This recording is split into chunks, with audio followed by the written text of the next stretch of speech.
Now more than ever, innovative technologies are fueling change and sparking new ways of thinking.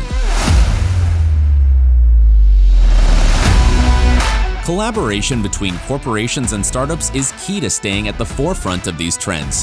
However, finding the right startups can be expensive, time-consuming, and ineffective. But Plug and Play is here to help. As a corporate partner, you will gain access to a whole ecosystem of innovation. Discover startups that meet your tech interests. Stay updated on the latest trends and network with industry peers. We will help you during every stage of your innovation journey, no matter where you are and where you want to go. Get in touch today.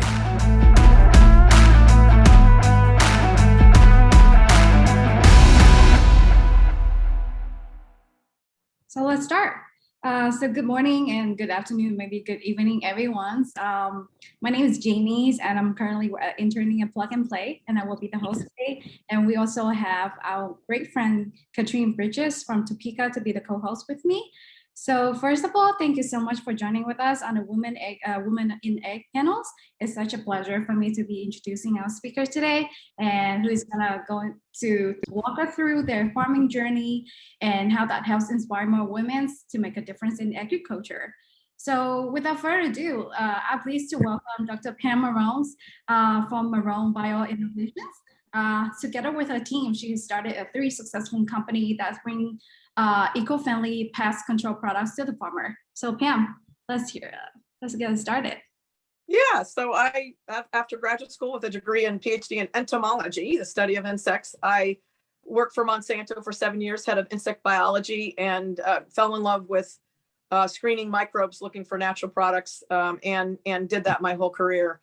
So I was recruited by Denmark-based Novo Nordisk to start up a company in Davis, California. So I moved from St. Louis to Davis, and that's where I've been for more than 30 years. And Entotech, we screened microorganisms. It was way ahead of my time, looking for natural products to control pests.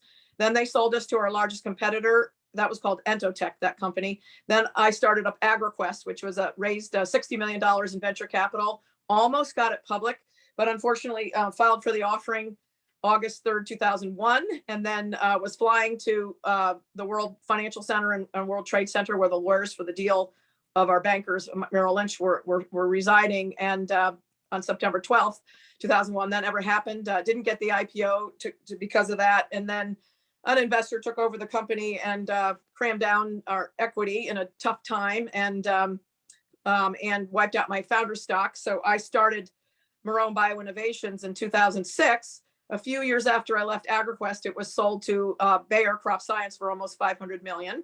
But my founder stock had been wiped out at that point. So good entrepreneurial lesson. I always tell people not to repeat. We don't have time for all the details of that. But and then Marone Bio started in 2006, raised 70 million venture capital pre-IPO, then took it public, raised, another 200 million or so. Public equity and debt since that time, and had our challenges, including the head of our sales team, head of our sales group, who I had just recently promoted to chief operating officer, who committed fraud, was arrested and has pled guilty for fraud in doing side deals with customers he didn't report, which took the company into perilous time. Well, me and my CFO, who was very experienced, got the company back on track, and it's been doing great ever since.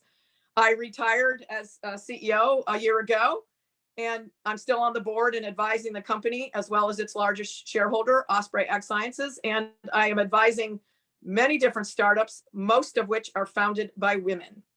So thank you. Glad to be here. All right, that sounds amazing. And thank you so much for your sharing, Pam. And up next, we'll have Josie Erdmans from That's Josie. Josie started her career in data management departments, but then she has to go back to a family farm where she's on a mission to find a more balanced way of life without having to choose between motherhood and also the ambitions outside the home. Well, Josie, love to hear from you. Good morning. So I am a lot earlier in my career than Pam. Wow, what a woman to follow. That is amazing. So I went to our local state college, NDSU, to major in agricultural economics because I wasn't really sure where I wanted my path to lead me. So I thought ag economics was something that I could do anything with.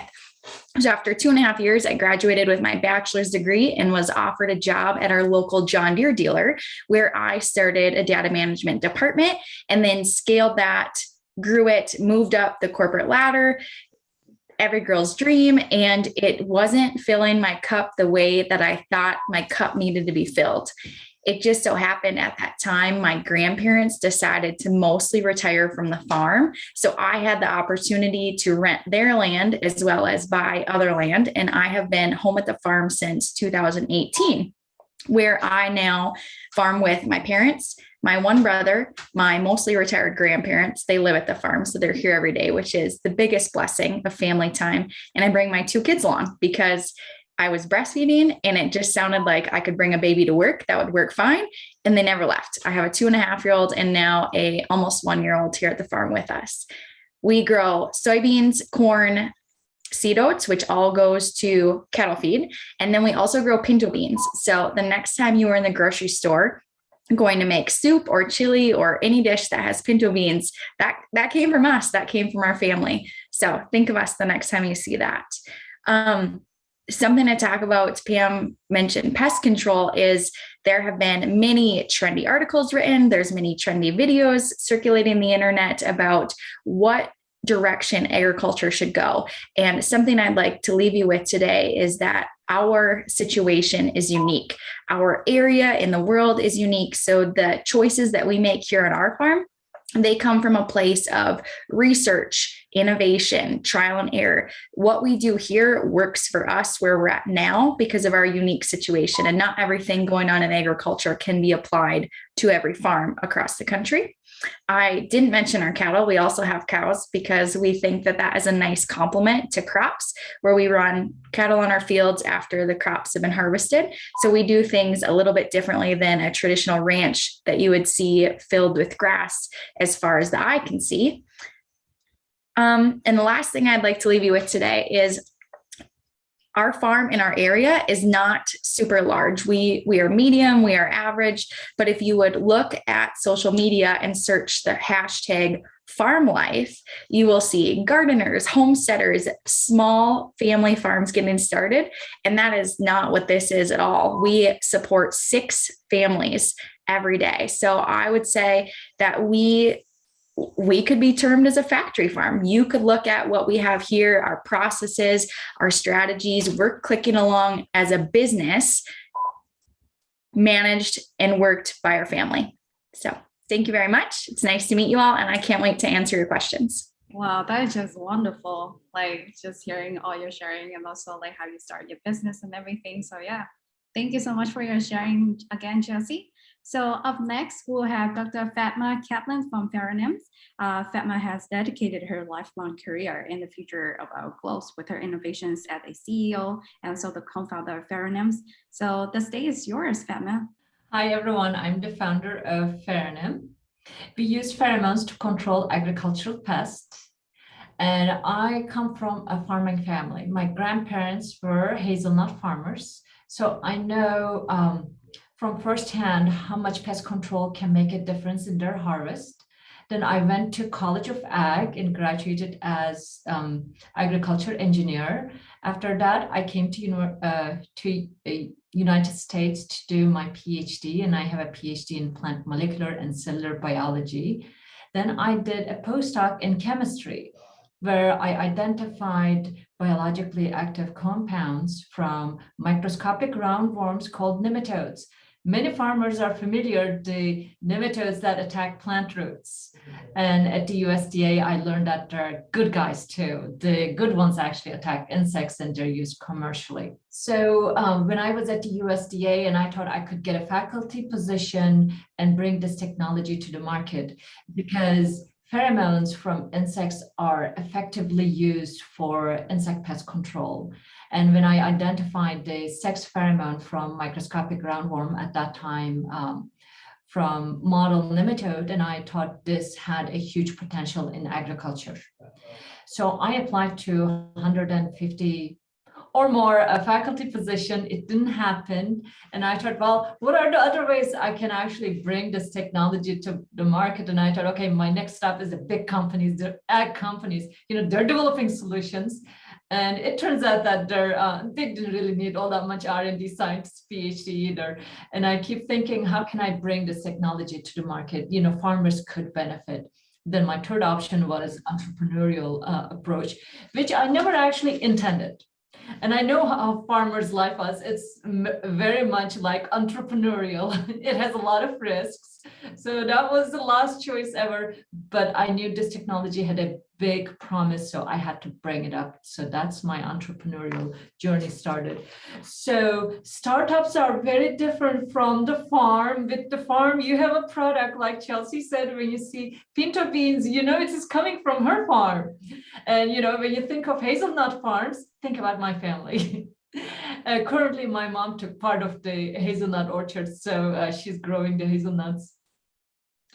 But the startups are very different. With the farms, you still have income. With the startups, when you're doing R&D, particularly biotech, you don't have any income. It's just taking. It's like a baby, and you need to feed the baby so they can grow and be productive. In our case, my major challenge is running a product development in biotech, and it requires a lot of resources and money. And the way I accomplish these or overcome these challenges is utilizing catalysts like incubators, accelerators, and recently we received angel funding. But overall, we have accomplished actually quite a bit with different funding sources, grant funding. We are trying to get our company to a stage that it would be sustainable and we can provide eco-friendly solution to farmers. So I still have very deep connection to farming community because my mom is a farmer. Now she took over the part of the farm from my grandparents, and she also bought some more farms, so she extended her farm. And I have cousins, so even though I am on the startup side of the ag tech, but I'm very much connected to ag community. So my advice to new scientists would be surround yourself with supportive people who believe in you and your mission and will help you succeed. And we got one of those people, that's Pam Marone, and she's been helping us ever since we started. At first, she was our advisor. Now she's our board member, and we are very grateful for her to say yes to us. Thank you, Fatma. I cannot wait to hear more from Farnhams and also from you and also from Pam. So thank you. Yep. And up next, we'll have Ting Wing from Jolly Farm. So after graduating from San Jose University with a master's degree in mass communications, they come back to Đà Lạt, Vietnam, which is also my hometown, and continue her success in hydroponic farm that she started it in 2017, back in 2017 with her dad. And she believes that her mission is to promote sustainable agriculture through high-tech farming. And yeah, let's hear from Thee. Hi, thank you. I'm so nervous to be in between all of the great people, all of the great women here today. Thank you so much for giving me this chance. Hi everyone, my name is Ting Wing, and I'm sorry for being kind of nervous right now. I think I'm probably the youngest person here. I'm 25 years old, and so I started a farm in 2017 with my dad, who is an expert in agriculture. My background is not related to agriculture though. I used to be a lawyer. I worked at a law firm for 3 years. But one thing that has always been bugging me is the farming products in my country, Vietnam. So one problem is that farmers in Vietnam have been abusing and protection products like pesticide or fungicides too much without any proper quarantining. So basically what people eat every day is poisonous, is covered with a lot of chemical pesticide and fungicides. And I don't want my family or anyone that I love to consume this type of products. That is the reason why I started this farm. So I have a career switch from being a lawyer to being, so I came to the US to study for a mass communication degree. And I came back to Vietnam with a mission to keep developing my farm and also be more involved in my local agriculture market. So um, I don't know what to say anymore. Yeah. Oh, that sounds good. Okay. So yeah, I thought it's gonna be just a little bit longer for you since we're talking about like a hydroponic farm. But yeah, let's keep that for the Q&A. So last but not least, we have Carolyn Zooms. Carolyn is at the president of the American Agri Women's, and she is have almost 50 years. Yes, you hear me right. 50 years of experience in growing corn. And Carolyn has been a trusted voice where she advocates and also raising the awareness for sustainable farming. So let's hear from Carolyn. Well, good morning, you guys. I'm probably the oldest one on this call. So, yeah, about 49 years ago when my husband and I got married, I had not been a farmer. And I decided, well, if I'm going to be a farmer, I'm just going to jump right in. We have 5 kids. They're all grown. They're all in agriculture. We have 13 grandkids, and most of them have been on this farm and working with us. Going through the 80s, I started making sure that I drove combine, tractor. I was helping buy our inputs, those kind of things. I just thought, no, I got to go for it. And but other than that, then I was always a 4-H leader, FFA, rodeo. I hauled my kids all over the United States. Then, let me see, in 85, I had my last baby, and I decided I have to go back to college. I don't have my full degree. I wanted to be sales and marketing, and I wanted to sell crop inputs. Well, that didn't happen right away. You can imagine with 5 kids and working and that type of thing in the field, but it did take a while. And in 92, as I got my sales and marketing, I got a job offer for food products, excuse me. So I started working for various companies. I ended up with Procter & Gamble as a food rep. I would travel around, making sure that I was gone 3 days a week. My husband was always there because we farmed, so I never had to leave the kids unmanned, so to speak. And the other times when I was there, he belonged to every kind of agriculture group, from the soybeans to the corn, a lot of many things he was on. And so then I was going to retire, and my oldest son said, you know, Mom, you're not going to crawl back up in a tractor. You are going to do what you do best, and that's advocate for agriculture. So I was on the board for the Minnesota soybean, and I was on the liaison board for the United States soybean. I then went to the Ag in the Classroom board for the state. I also was a part of the national, well, like the liaison for the national soybean.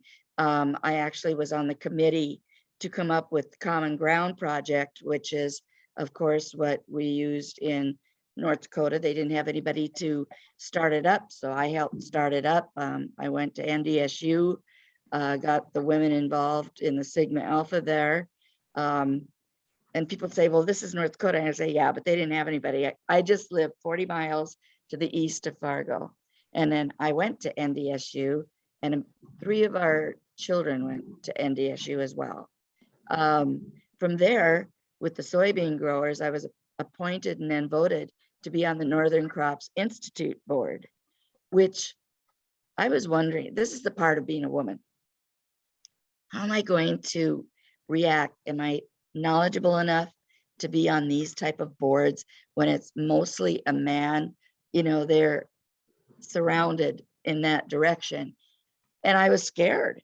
And I want to admit that for anybody out there that is trying to get on boards that are trying to do things for agriculture. And I thought, well, this is stupid. I'm old, but I'm scared. And in this area of agriculture, even though I drove all the equipment, helped order inputs, I still felt not as confident. I ended up being chair of Northern Crops Institute. And we mixed that with the soybean world. So I visited many countries trying to sell in our products that are grown here in the northern tier of the United States. So we went to Thailand, we went to Vietnam, North and South, China, Philippines, and we also went to Chile and various places like that, where we would talk with the buyers. And so then I learned a lot more doing those things. But like I said, I was scared to death. And from there, I went into the American Agri-Women, and I found my place in life because I like legislative issues. I like to be on the government issues boards. I like to visit my legislators in Minnesota and in DC. And I know the issues. Some of them bug me to death because I think as a farmer, we are far too restricted. We're the best environmentalists there are. We have the equipment like your seeders, your planters, especially the ones that are to keep, like the other young lady brought up, all of your, well, we want to keep our rivers, our air, we want to keep the rest of our ground. We want to be good environmentalists. And so when I hear that we're doing so much damage, or supposedly doing so much damage, I go up to bat for the farmers, for the ranchers, anybody in agriculture. And I think I'm making my family proud by doing that. And I am making a difference. We have got some legislative issues that we actually changed because of how we discussed it and brought back in the truth into agriculture, telling the truth about agriculture. And I think that's all I have to say. Well, you know what? We want to jump right onto the Q&A and just pass this along to you. Sounds good. Thank you so much. So what an exciting day. Thinking about this, we have a connection because we all are women here in on this panel, but what a diversity of backgrounds and experiences. So let's jump right in. I'd like to hear more about your individual stories and your reflections on bigger trends that we see in agriculture. Maybe I'll start with Pam if she's available. Pam, you took Marrone Bio public. What's your best piece of advice for startups that are on the same journey? Well, there's a good and bad about going public. It's a brutal process. You got your quarterly reports that come up fast, and it's a balance of how to meet expectations or exceed expectations, and it's a very expensive process and a lot of ongoing expense. But at the same time, you can raise money much faster and more easily than you can of staying private. So it's not for everybody, but there is right now an open window. Benson Hill, Greenlight Biosciences, already public are Marrone Bio, Calyx, S&W Seeds, Evogene. So there's quite there's a growing number. So if your investors are going to need an exit. So that's one way to do it. I think if you are a company that expects high growth on an annual basis, then it would be a good path. Excellent. I couldn't agree more. It's certainly an interesting journey to take a company public. It has its ups and downs and advantages and disadvantages, but as long as you go into the decision with your eyes wide open, I think the opportunity is huge. Okay, let me continue with Chelsea. Chelsea, you mentioned in your intro that family is very important to you, and I'm sure there's a lot of different priorities that you have to juggle. Having your two kids by your side when you work, and really doing the work on behalf of six families, right? So can you talk a little bit about that work-life balance and how you achieve that in your job environment? I don't think we have balance at all. We're working toward figuring something out. I think that the way we are able to operate at this level is because we get to see our family at work. So if I had to leave and work all of these hours without my family and then go home and try to nurture my family on other time, it wouldn't work because I don't have enough hours in the day. But because we can take 10 minutes to go swing on the swings in between moving equipment around, or we can have lunch together, or we can spend literally all day together, I'm able to do two things at once. And that's how it's sort of working. It's not perfect. We're still trying to figure it out and draw lines in the sand of how much is too much for a toddler and a baby to come. And I really wish I had a farm wife, somebody that would have supper ready for me when I got home, or to keep the laundry put away. But I will say that I have a house cleaner, and that fairy godmother, Sharon, she blesses our family. So if you can add to your team in any way to take something off your plate, that has literally changed my life. Thank you. That resonates, I think, with a lot of women. And I see Fatma smiling too and nodding. Maybe I can continue that line of thought with you. You're managing a startup, and at the same time you're involved in all kinds of different projects. For example, you're involved with the nematode project. Can you tell us a little bit more about that and how you keep all the balls up in the air? Particularly when we are developing a product, it is a very new area for me, at least when I started. I know the science part, but we had a lot of business part to learn. And I would say we have a really good time management system. And I wouldn't really say there's work-life balance. There's always this after hours, you have to get to be prepared. I think what is making it bearable, or that I really believe that it will make a difference in farmer's life. And all of my relatives are asking, so when is it coming to the market? And when people are excited around you just as much as you are, and some of it, even though it's work, but it's not really work, it doesn't feel that way. Sometimes it does. When it does, I say, okay, I need to have a break and I need to have some nature walk. I also, we recently raised funds, so we were able to hire interns and the technicians. So that's a great help. Awesome. So asking for help is certainly something that doesn't always come natural to us. I can speak for myself, but that's a big lesson that I learned, that you just have to ask for help. And clearly, I hear passion is carrying us a long way, right? As entrepreneurs. Thea, I would like to know a little bit about your hydroponics farming, and what are the biggest challenges that you see in your business?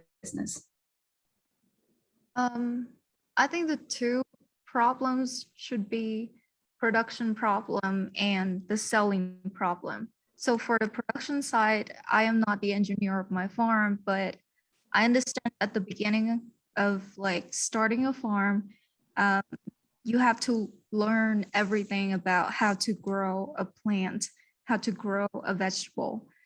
And because it's a hydroponic farm, it isn't a glass house.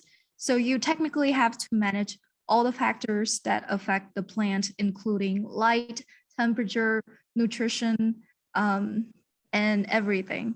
So it was, even though we have like a formula of like what to put in the hydroponic solution and like how to manage all those factors is really hard to do it in real life. Like just one tiny change of climate or of all of those small factor like wind, like the wind change, the temperature change for only like 1 Celsius degree, it would come out like completely different. So the first 3 or 4 months, I lost so much crop, like it wouldn't grow properly. And so the first few months were a total loss, um, well, money wise. And another problem that I face is the selling problem.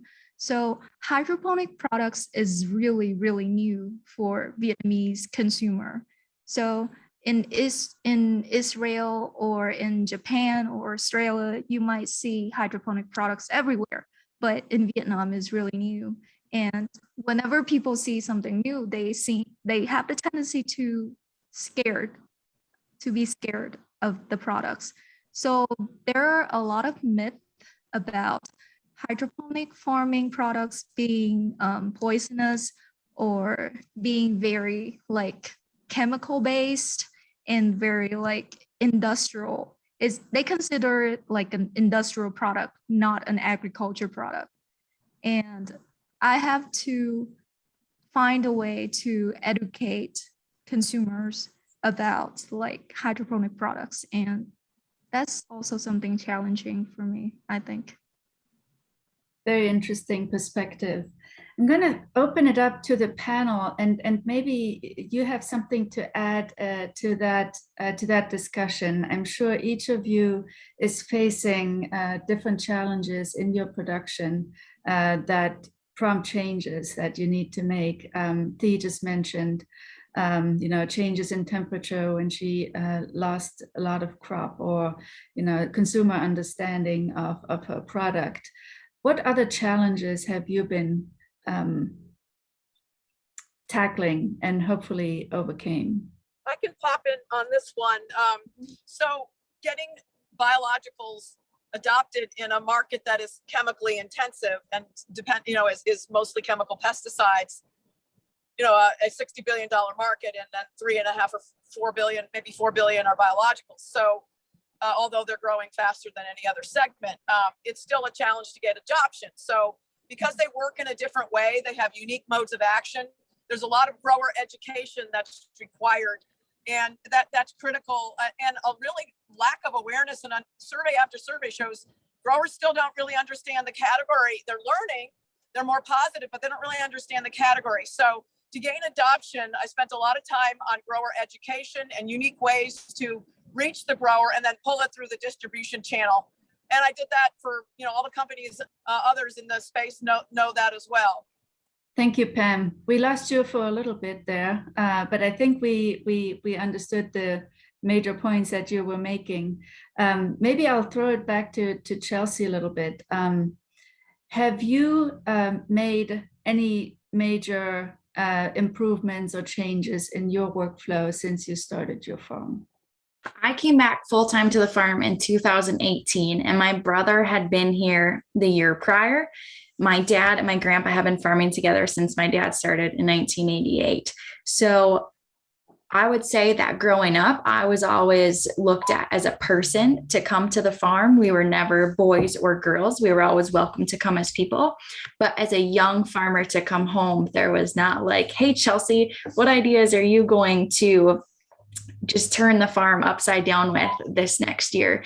It takes time to implement changes here, and little changes that worked this year have many factors outside of our control after that make them not viable the next year. So again, with so many things are moving all the time that big changes don't happen super quickly around here. So I haven't brought anything back other than maybe the mindset of we can make generational change here. The farm can be profitable. We do not have to be married to the lifestyle that this is always going to be hard. How can we think differently? I like that. The only constant is change, right? As long as we're comfortable with that. Yes. Can I add into Chelsea's answer a little bit because it's really related to me? So yes, I am also a new generation of farmer.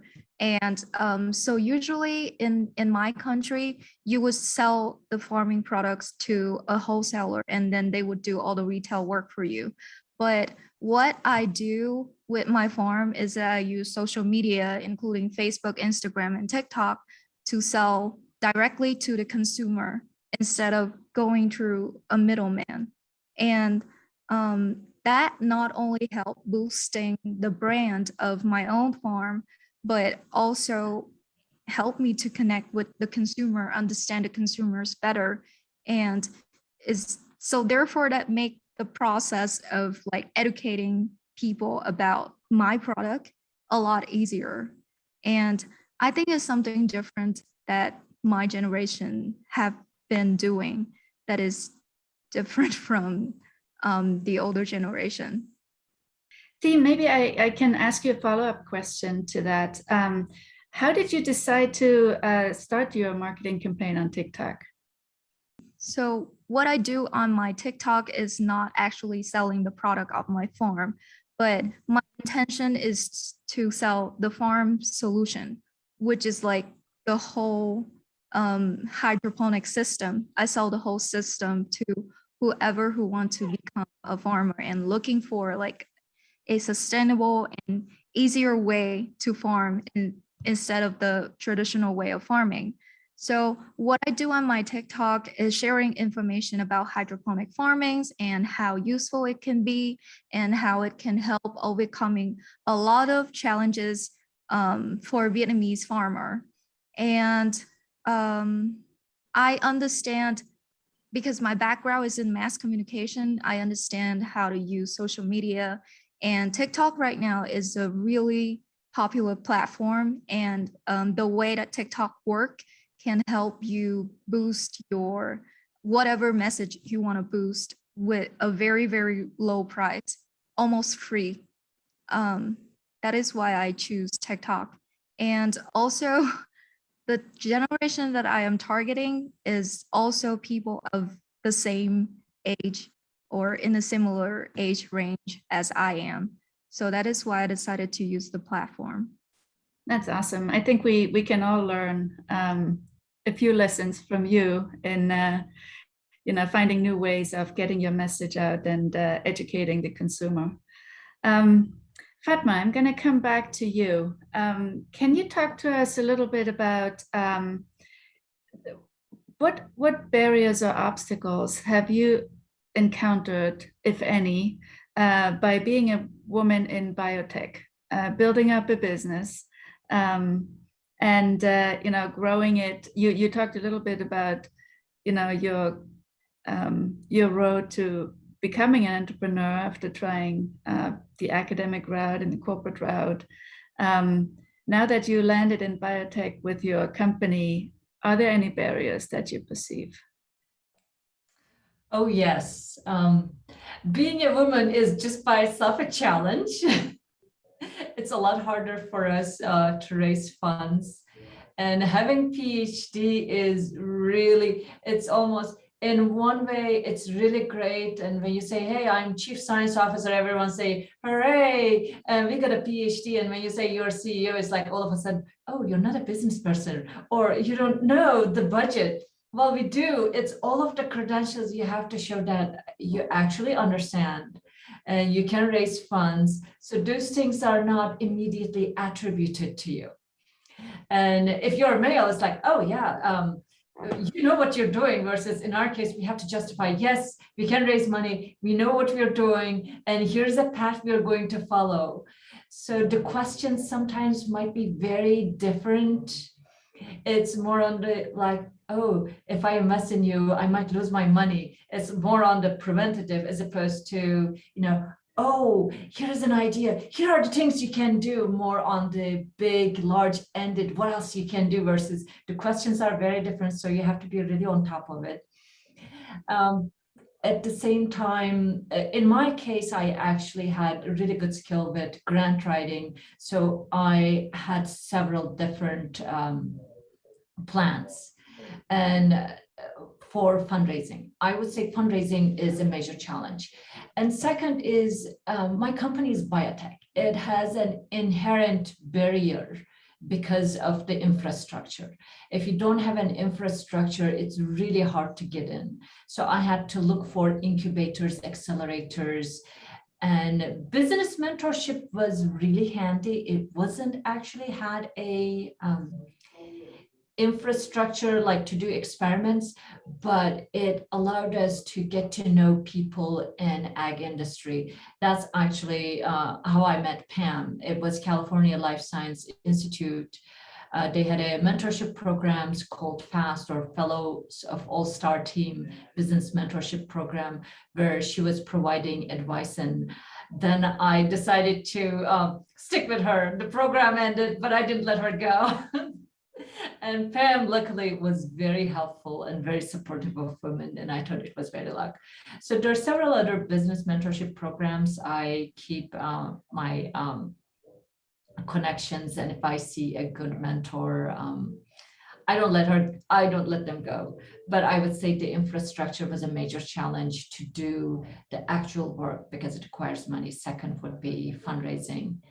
And the science part, as a PhD, I was fairly capable. But even then, now we have scaling up.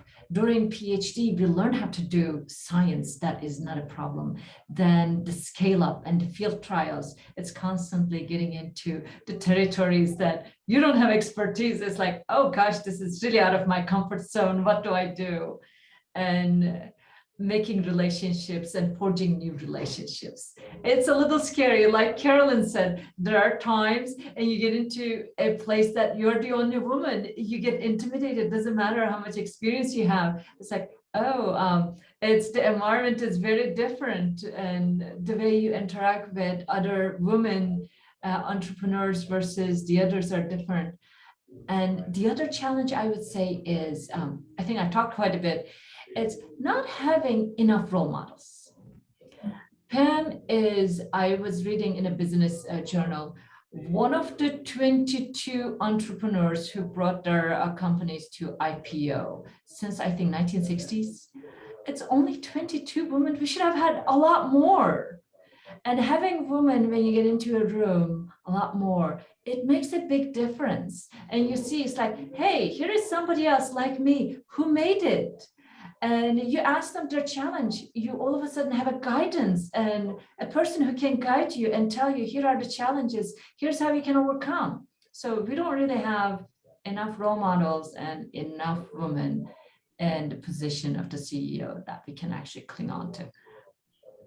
So you know what I love about this panel is I ask about barriers, and you answer with barriers and how to overcome them. This panel just thinks in solutions, right? And that is something that makes us really the entrepreneurs that we are. But Angela has raised her hand and has a question. If I didn't see that earlier, I apologize. I do. I have to say that you've put together an amazing panel. It's very, very inspirational. So thanks for that. My question is actually for Caroline, as she hasn't spoken in a while.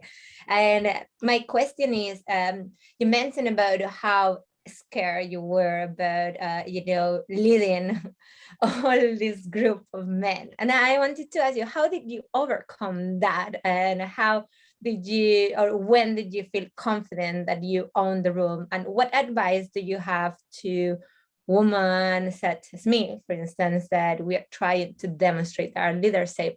And as Fatima just said, to try to demonstrate our value to men when there are so few women maybe in our same position. Well, thank you very much. Just recently, here in the last couple of years, I also was appointed to the Farm Service Agency Board for our state, appointed by our president, under Trump's regime. But I happen to know a lot of the people on our Farm Service Agency Board because of other commodity groups that I had been in. That one I was scared, but I also was a little ticked because, which is a little off from what you asked, but I thought, I hate being appointed to something because I'm the one woman. And I talked about that a bit. And I said, well, don't you think that we should be appointing people to these boards that actually know about agriculture instead of saying, oh, we have to have one woman on there? And then when I got on this particular board, this gentleman said to me, are you on here because you're a woman or a specific, well, he said, because you're a Democrat. I mean, I hate to say it that way, but he said, and I'm like, how do I answer that? And then I decided it didn't matter. I knew as much as him. And so that kind of brought me out of my shell in the back. And that was later in life, you guys, because I mean, I was always frightened. And so, but I have to say this, my mentor is my husband. He'd always say, Carolyn, you can do this. You could run this farm. You could do this, whatever. Yeah, but still, these other people come in and the women actually seemed smarter than me. They talk a lot like you guys, the scientists, and it really made me feel like, oh, is all I am is a farmer. But there was much more, and there was a lot of learning. How did I overcome it, and what did I think? Now I just think I'm so damn old, they better listen to me. I have the same feeling. I'm, after being around, it's like, I'm not gonna compromise anymore. I mean, when I was younger, I'd always dial back and listen to the feedback. You're too strong, and then I would make bad decisions because I was not, I was compromising too much. And so I think today you have an opportunity to.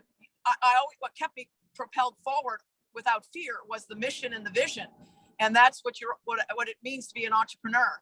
But I always give the advice to younger women is, don't wait till your 50s like I did when you're finally said, I'm done compromising who I am and what I believe, because, then you make bad decisions when you do that.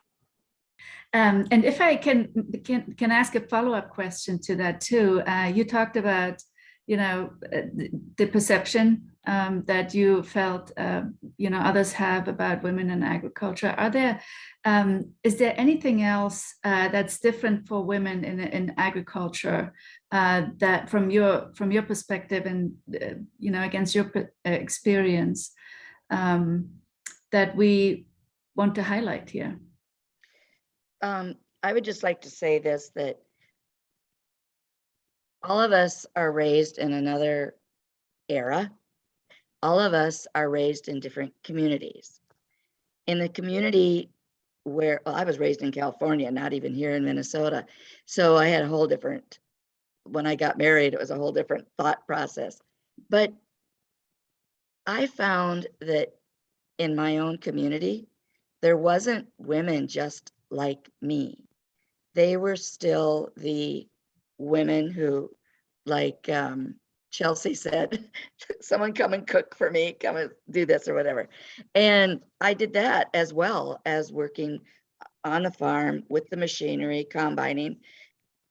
I put all that together, but I did notice that there was other women who thought I shouldn't be doing that. I had one gentleman stop by of course, maybe I shouldn't say it was a gentleman, but one guy stopped by our farm that's a neighbor and say, why aren't you where you belong with your kids? And I said, I am with my kids. They come out and they ride with me. They take over for me when I go back in the house to make supper or whatever. I don't think this particular community where I lived was ready for a person like me that wanted to move ahead. That probably doesn't answer your question either, but that's the kind of thought process that some people had and made me feel intimidated, but I couldn't be what they wanted me to be. I had to move forward with my own thoughts. I now put on panels of my own with American Agro Women. We bring in young women, scholarship winners, and the panel that I last did was how how women feel when they are on a board that is primarily always been men. And so I spoke, we have about 3 or 4 other people who were there that spoke.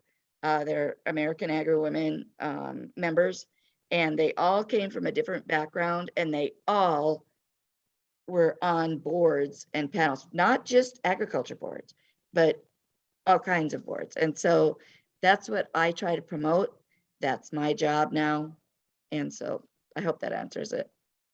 Thank you so much for sharing that with us. Very interesting, powerful. Chelsea, you're raising your hand. If I could add from starting, I'm a lot younger, so I haven't had as much life experience, but thank you to the efforts of Carolyn's generation that have made my generation experience a much different life experience. So when I started at the dealership, I was one of the only women that did not answer the phones or send the bills. I was one of the only women that went out and met with the customers, created a department and scaled it. I was one of the only women in that area. And not one man ever said anything to me about it. It was only women that would call and say, well, don't you answer the phones, or you must be there to file the paperwork. So I have a different viewpoint of how perhaps we view ourselves. And then when we see other people climbing and scaling, that's what bubbles up and comes to life. So if I could just encourage you, don't be scared of the men. A man has never said anything to me, probably thanks to things that Carolyn has put men in their place during her time. But times have been changing. And now when I go to meetings with crop insurance or I go to marketing meetings, I'm often the only woman in the room, and they treat me like a farmer, not a woman farmer, not a man farmer, just a farmer. And it has been incredible to just get that out of my mind and know that I was possibly holding myself back and viewing myself as a woman maybe more than anyone else was. That's very true. That's very powerful. So we're coming closer to the end of our discussion. I would like to ask each of the panelists to think about, and Chelsea opened it up, I think, already a little bit. What is the 1 or 2 pieces of advice that you would give future generations of women in agriculture from your perspective? Chelsea, you kicked it off beautifully. I would say that one of the questions for me was, how am I raising my daughter to become a farmer or to join agriculture? And I would say the same way that I'm raising my son, the same way that agriculture treats people. The culture here is you are a person. If you show up on time, you do a good job, and you honor your word, that's what matters most before being a woman, before being a man. So I find it incredibly special to be a part of this community and this industry, because people are regarded and revered for what they can give regardless of who they are. Thank you. We'll continue with Pam. If you're still there, yeah. Big piece of advice is be true to yourself. That's what drives you as an entrepreneur, and it's going to keep you through those tough times. And so many times people want you to be a certain way and do a certain thing, and you really gotta really be yourself. So I think that's what I learned over the years. And I always make my biggest mistakes have been in hiring people and which board members I selected. And so I think those can make or break your startup, your company. And so it's over time I've gotten more skilled at being able to find people who can be in tune with you as an entrepreneur and fit your vision, mission, and values. And you want to bring people who share that, even though they might have great experience. If they're not fitting with your culture, your values, and your vision, then you don't want them involved. Very true. Very true. Fatma, what are your thoughts? If you have a vision, definitely pursue it. And you don't need a permission from anyone. If you believe it's going to make a difference, it's really worth pursuing. And I also would say, have really supportive people around you. Entrepreneurship, it has a lot of ups and downs. Mostly it's down. When it is up, it's really great. But on those days, you really need a supportive environment. And have a lot of people bringing a product to market is like raising a child. And it takes a village to raise a child. And it's the same thing. It needs a whole ecosystem and support to bring a product to market. So have as many people as you can who are supportive and believes in your mission. Thank you so much. Thi. One type of comment that I receive a lot on my TikTok is, "You're a girl, but you're so good at farming. You're a girl, but you're good at this, as this, as this." I never think being a girl is a disadvantage. I think being a girl is actually an advantage. And if I can tell for any younger girl, any younger woman, any younger girl that wants to follow this path, well, just remember that being a girl is good, and respect must be earned just like men, no matter if you're a man or you're a woman. But I understand that being a woman, sometimes when you tell people something, they don't take you seriously. And I have experienced that a lot. But what I learned from that is that there are going to be people that just don't want to listen to you. Then don't waste time trying to explain to them, try to tell them to follow what you want. But what I do is I find other people that would listen to me. I find my own market. I find people that would want to do what I want to do, tell them my story. And when you have like a decent amount of people that respect you, others start looking at you and be like, hey, that girl is respected by a lot of people. Maybe I should reconsider what I think about her. So that's all for me. Awesome. Awesome. And Carolyn, final words. Like I said, I'm old. Okay, the AAW convention is being held in Arizona mid-November. Anybody that would like to join American Agri-Women and come to our convention, you're very welcome. And so that's where my sales and marketing degree comes in. And the rest was all a learned experience. Well, I gotta tell you, if you subscribe to the idea that you are as good as the people that you surround yourself with, then I feel really good right now. And I feel very privileged to have been part of this discussion. Thank you so much for your wisdom and the experience that you shared with us today. I hope that we'll stay in touch and keep that connection going. So I'll throw it back to Nu for closing remarks. I'm just gonna say, just like really mind blowing to be a part of this panels, because like this is just a very super short, just 1 hour panels, and there are way too many talented women out there who's thriving and just creates amazing things, not just in agriculture, but yeah, like we do hope that we have a great time listening to our 5 wonderful speakers and also like enjoying our Q&A. So yeah, thank you all again so much once again. Thank you.